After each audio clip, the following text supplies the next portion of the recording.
everyone, and welcome back to the Cabral Concept. I'm Stephen Cabral, board-certified naturopathic doctor, and today we're on our second house call of the weekend.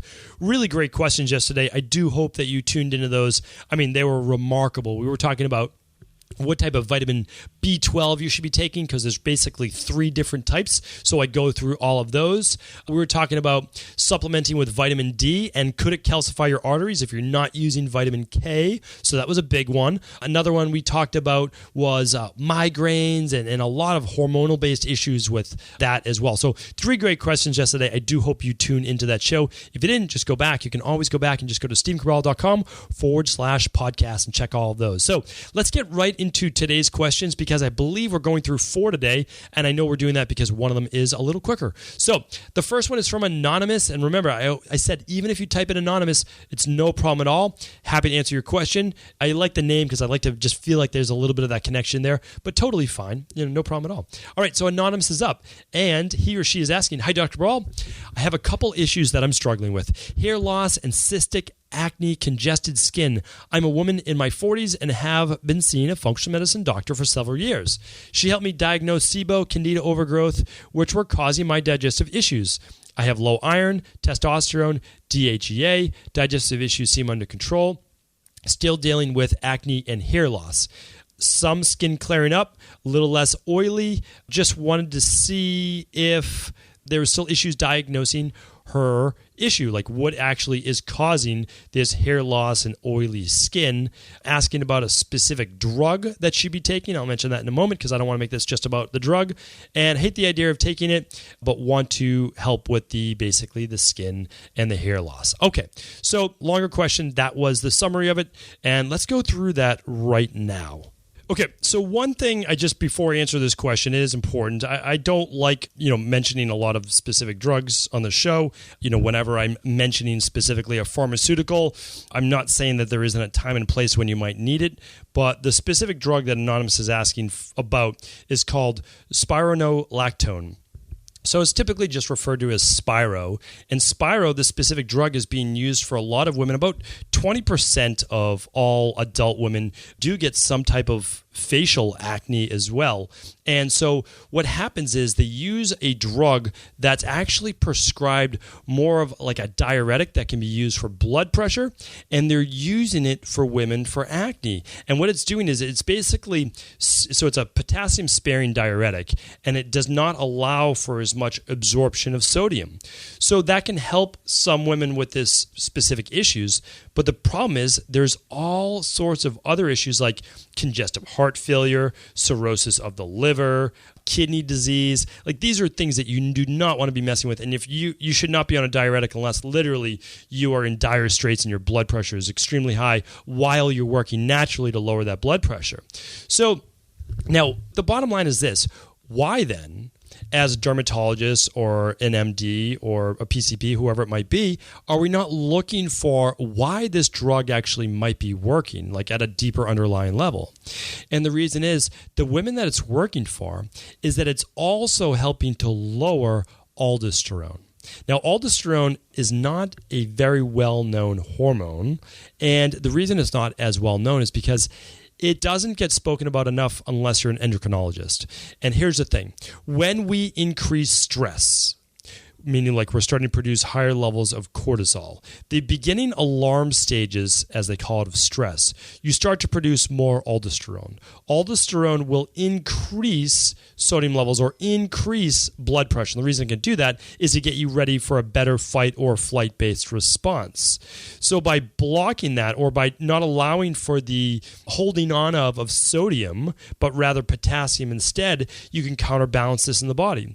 That is not a very good long-term outlook. The better solution would be to look at why is there such stress in the body. Is it mental emotional based, or is it diet based? Are we eating inflammatory foods? We should do a food sensitivity test. Is it not enough omega-3s to omega-6s that you're getting in? You can do an omega-3 test. Is it something to do with the thyroid and adrenal glands? Are they not balanced properly? Is it inflammation of the gut, and that's creating a higher immune-based response? So again, by looking at those deeper underlying root causes, we can figure out why it is that you have this type of acne. So acne you can always look at is hormone-based, that's a big one, but also really gut-based. It is your gut is leaking proteins, bacteria, candida, other things into your blood, and that is being pushed also through the skin. So you want to look at what you're putting in your body food-wise, because it can be, again, lots of food sensitivities causing these things. You can have parasites, you can have digestive issues.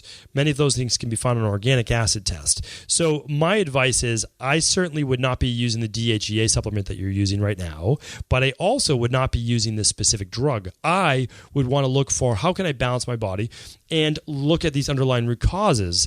I would probably be doing a 2-ounce shot of apple cider vinegar in a green drink like our daily fruit and vegetable blend, doing a half to a full squeeze of lemon. And why? Because that is your potassium. That is a greater amount of potassium, which will help balance your sodium naturally. I would take the probiotic. I would do our daily protocol. And the reason I say that is because it's your all-in-one. It has your multi, it has your zinc. You need zinc for good skin as well. You need your B vitamins to combat stress. Your greens is going to create more alkalinity in the body, meaning like more chlorophyll, more oxygen, more cleansing of the blood. Your probiotics is going to help with that gut health in general. So, that's what I would do. And again, without seeing you right here in my practice, you just already mentioned there was some SIBO and candida overgrowth. You have to make sure that that's cleaned up. If it's not, well, then you have to go through either our candida-based protocol or make sure you're working with someone who knows what they're doing in terms of biofilm disruptors, in terms of putting back in the good stuff, but no good probiotics in the beginning. And then you're using, obviously, candida and bacterial-based formulas to eradicate those. And then after that you're using something like our gut rebuilding protocol, which is glutamine and zinc, to help build back up that gut wall. But all of this can absolutely be taken care of, and it can be taken care of, done, and over with within about 12 to 16 weeks, and you'll be good as new. Hopefully that answered your question. All right. Andrea is up next, and this is quite a long question. So I'm going to do my best to summarize for everyone right now, and you can always read the question in full by just going to the show notes page, or if you're looking on iTunes, just hit the description. We always write them right in there. But Andrea's writing, "Hi, Dr. Cabral. I have suffered from digestive-based issues as long as I can remember. When she was a child, she was hospitalized due to constant chronic constipation, and she's had bouts of constipation diarrhea for the last few years. So can easily go 5 days without a bowel movement, which is extremely distracting because of a lot of bloating, distension, and sharp pain. She's found a functional medicine practitioner that she's running some great tests with. She did the food sensitivity for casein, whey, egg whites, and wheat, so she's already removed those. Awesome job. That's exactly what you should be doing. Looked at her thyroid panel, and it's been a little bit low. She did have Giardia, so she had a parasite infection, so she's getting that cleared up. She has low secretory IgA, which is basically the first part of mucosal immunity. She had H. pylori. So, Andrea, you sound like myself back in the day. This is quite a bit of things to work on. And so she's on adaptogenic herbs to manage stress, L-glutamine to build up the gut lining, but we did not address the H. pylori. Okay, so you have to work on that. He also did mention candida because of recurring vaginal infections, yeast infections. And so kind of going on and on, right? So what do you kind of recommend to do next? I lack the money to keep paying for tests and supplements that yield no results. I want to make sure that I'm spending money in the right direction. I'm committed to recovery. I just can't figure out what I'm doing wrong. Thank you so much. Okay. And then she goes on to thank. This is really nice. Thank you, Andrea. Really kind words, and I do appreciate it. So let's help Andrea right now. I see this at least once a week in my practice. And the reason I don't see it every single day is because sometimes it's not this bad every single day, but I see something this bad every single week. And the truth is that over 2/3 of our practice is really digestive-based issues, because that's where true health starts, right? So people are starting to understand that, and they know that, not even I'm telling you, this is the truth. In naturopathic medical school, you are not being taught these protocols. I'm just letting you know straight away. It's just not covered in this way. Once you go and specialize after that and study with the Institute for Functional Medicine or other places like that, then you start to learn it for sure. But not even directly in there. So just keep in mind that this is not common knowledge. It's not taught in school. And I went through a lot of it myself, or all of it myself. So that's a big part of how I know about it as well. But what I want to say is this, is that you're kind of doing more of the healing part without the removal part first. So from someone who suffered from constipation for quite a long time, you need to get your bowels bowels moving first, okay? That's step one. I just want to give you step by step. That's step one, okay? You have to have a bowel movement 1 to 2 times per day. That's just the way it is. So you need to make sure that you're first starting with the intestinal cleanse, or you just get everything out of your system first. Then you need to make sure that you're taking enough magnesium citrate if it's a sympathetic nervous system-based tone issue, psyllium fiber if you just need to keep things moving. But you have to have a bowel movement 1 to 2 times per day. Okay, after that, you're going to want to do the Candida protocol. We have a great 12-week protocol. It works phenomenally well. I have people come in all the time. They're like, oh, I did a Candida protocol for a week or 2. I'm sorry, but I don't care how great it is. And I honestly believe that my research into this, because again, I'm standing on the shoulders of giants. I'm taking other people's research. I'm looking at PubMed. I'm looking at Google Scholar. I know it works. I know what the Natural Standard Database. I know herbs that have been used for 5,000 years, like oregano and Palo d'Arco and a bunch of other ones that kill yeast, fungus, bacteria. I know all of those things, and that's why they're in this plan. And we sell it to you at the lowest possible price. That's always my mission.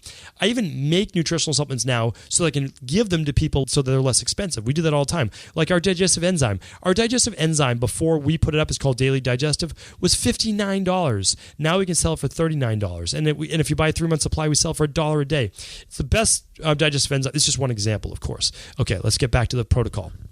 So, step 1, get the bowels moving. Step 2, Candida, bacterial overgrowth, as well as get rid of that H. pylori. Get rid of H. pylori with berberine and mastica gum. That comes in our specific product that we have as part of the Candida protocol and bacterial protocol as well. It also has zinc in it. That is great for anti-Candida as well as a lot of these bacteria as well. Okay, third step after you do that, rebuild the gut. That's when we start adding back in more strains of probiotics. Not yet, more. And then we add back in glutamine and zinc, okay?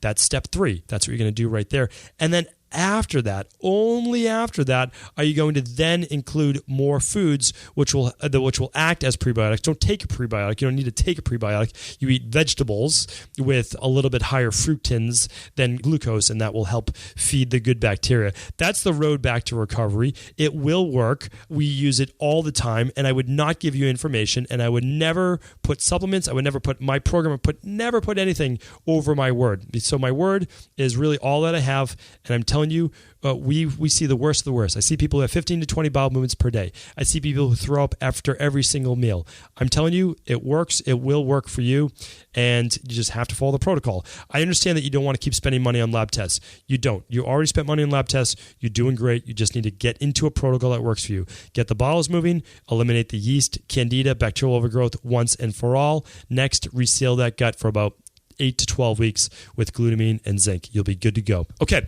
next up, Lindsay. Lindsay is asking, hi, just wondering how much I should change my trainers, meaning sneakers, if following a mixture of residence, interval training 6 days a week as suggested by yourself. I often get pain at the heel, bottom of the foot on one side, and I'm wondering if it's because of the shoes. I have about 10 pairs I rotate. Okay, this is it's going to be a short answer. It's going to be a quick one.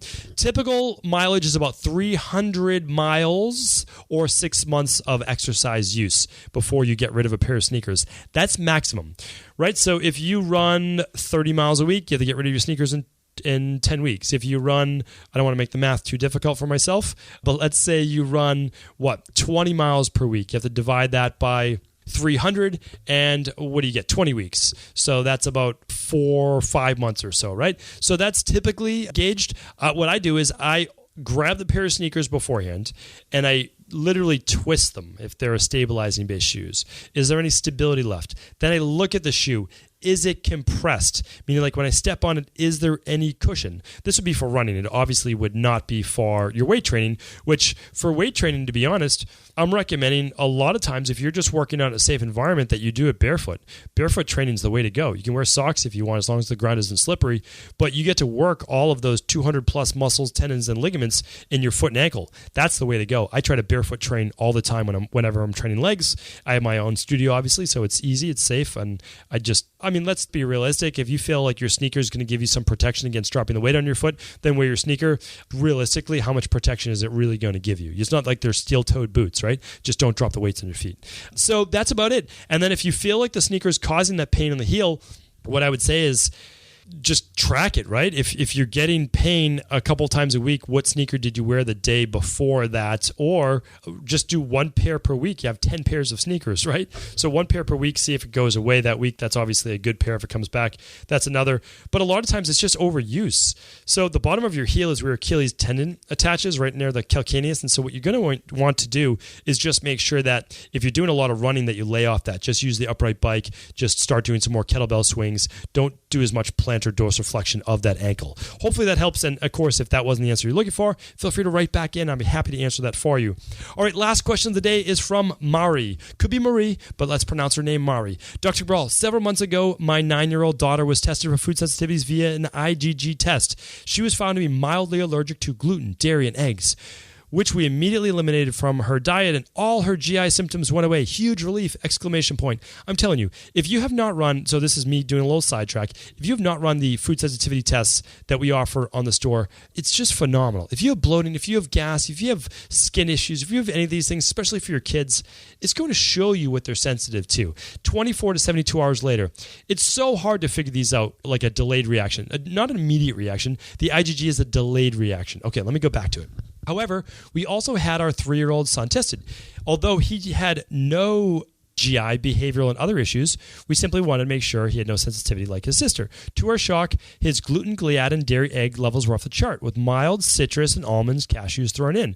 Right away, we eliminated all the culprits from his diet, and surprisingly, he now has some skin irritations and often some mild GI symptoms, although it has been 3 months since we eliminated all the offending foods.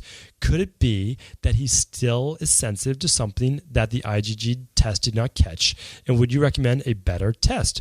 Or repeat the same IgG in a few months? I'm really at a loss since we eat organic, non-GMO foods, and I feel like he's been doing so much better before the initial test. Thank you for your help. All right, so we have the answer to this. And so, Mario, hopefully this, you don't need to run another test. Here's what happens. And I know that this is going to seem like common sense once I say it, but common sense is only common once you actually hear it for the first time. And like everything to me is common sense the first time I hear it. I'm like, oh my God, that makes so much sense. So why didn't I think of that? Well, here's the thing. What did you substitute in place of the gluten, the bread, the dairy, the eggs, some of the cashews, right? It's those things that you substituted that were brand new over the last 3 months that are causing the food allergy. I'm telling you, it's this simple. It truly is. It usually is. If it's not, write back. Just say, hey, that you weren't correct. I'm okay with that too, because I'll give you another explanation, but I'm not going to give you 2 answers when one is typically will suffice, okay? So here's the thing. We start to use gluten-free foods. Gluten-free foods are just terrible, right? They're terrible because they contain modified food starches. They contain tapioca starch. They contain xanthan gums. They contain all these things that can cause bloating, that can cause skin reactions, that are also GMO in and of themselves. So oftentimes, again, like doing some oats, things like that, is totally fine if the person's good. Doing some rice, totally fine. Quinoa works for some people, totally fine. Amaranth, millet, maybe those will work as well. So here's the thing. What did you replace in your son's diet? Look at that. Did you add in more nut butters? Did you add in a different type of nut butter? Did you add in a coconut oil? Again, we can say coconut oil is great, but great for who? Which person is it great for? Maybe not great for Mari's son. So that's what I want you to look at. I want you to look at all the gluten-free recipes. I want you to look at anything new that changed, and I want you to get rid of that as well, all right? Get rid of it, but you don't have to do it forever. Just get rid of it for about 21 days. 21 days is that number. It will work. And I'm telling you, the IgG test doesn't lie. It's still a sensitivity to that. You can absolutely retest in about 4 months, so that would be totally fine. But here's the thing. Take out the foods that you added that were new, that were never typically part of the diet, and then do that for 3 weeks. If everything goes away, you found your culprit, all right? That's the thing. We're not going to talk about IgE tests. We're not going to talk about other types of tests. All we're going to talk about is what was new, what was added in that was new.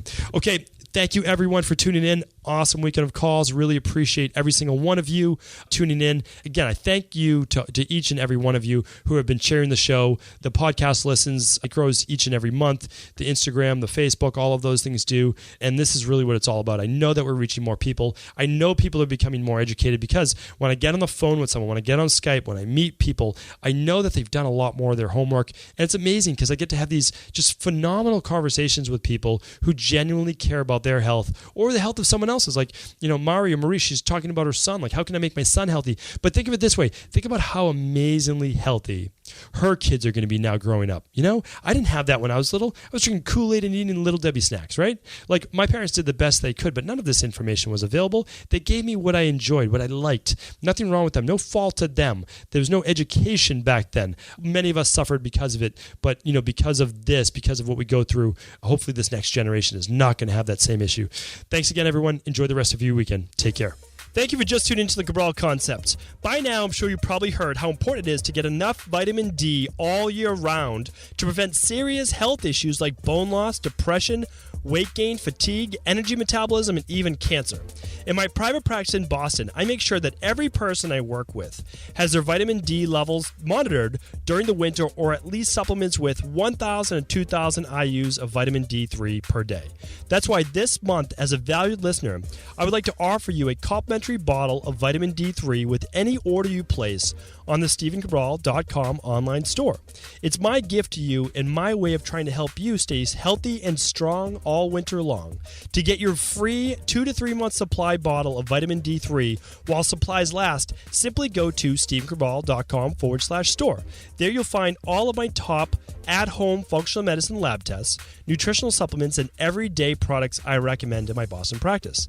The first 100 orders in January will receive a complimentary bottle of vitamin D free of charge. Thank you again for listening to the Cabral Concept.